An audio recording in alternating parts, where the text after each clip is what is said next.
everybody. This is Steve Maggi. Welcome to Building Your Bridge, where we talk to experts and professionals that work with international investors and international entrepreneurs that want to come to the US. And it's my honor to have as my guest Patrick Findara, one of the founders of Visa Franchise.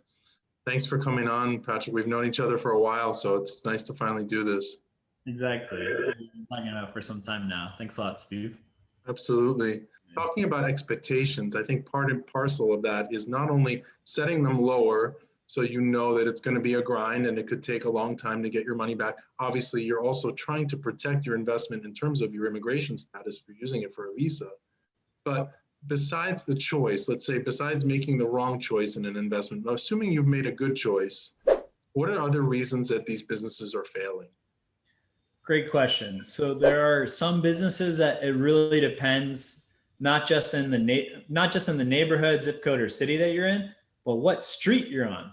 Mm, So you're opening up an ice cream shop, you're opening up a restaurant, and it's changing now with delivery and takeout, but you're opening up something that's an impulsive good or purchase. You location, better have the location, right location. location.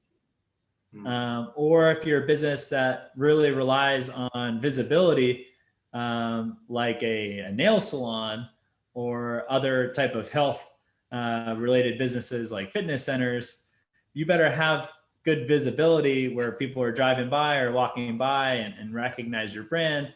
Because yes, you can get people in the door with Google ads, Facebook ads, and direct mailing.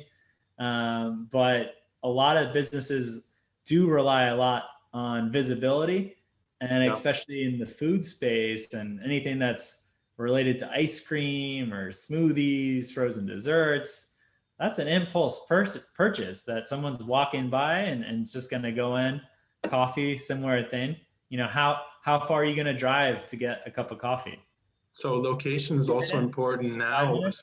because of what we've been going through with COVID and going forward. There could be other things that I think you need to foolproof your investment a little bit more. And if you're choosing hospitality, you have to know that the risk is much higher, right?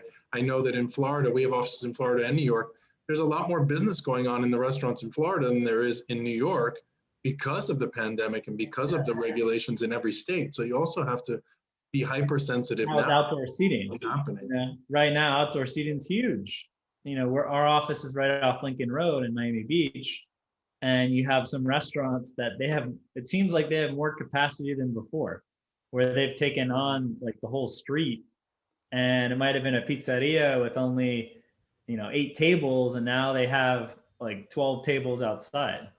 So this So is where you come in to advise the client and say, not only is it important with the location, make sure the supply demand is there, that there's still room in the market, but also even if you were in love with this idea of having a pizzeria, like you said, maybe you think about something else that's not going to be hit as hard by these things that are upon us now. And as we know, this is 2021 now. These things could have a long-lasting effect on a lot of these industries, especially the restaurant industry.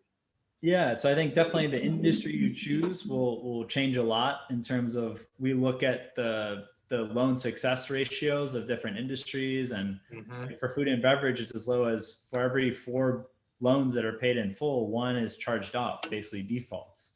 Where you look at other industries like real estate property and management, and it's more than 10 to 1. I think it's like 15 to 1. Wow. Where real estate related businesses and home service businesses too are like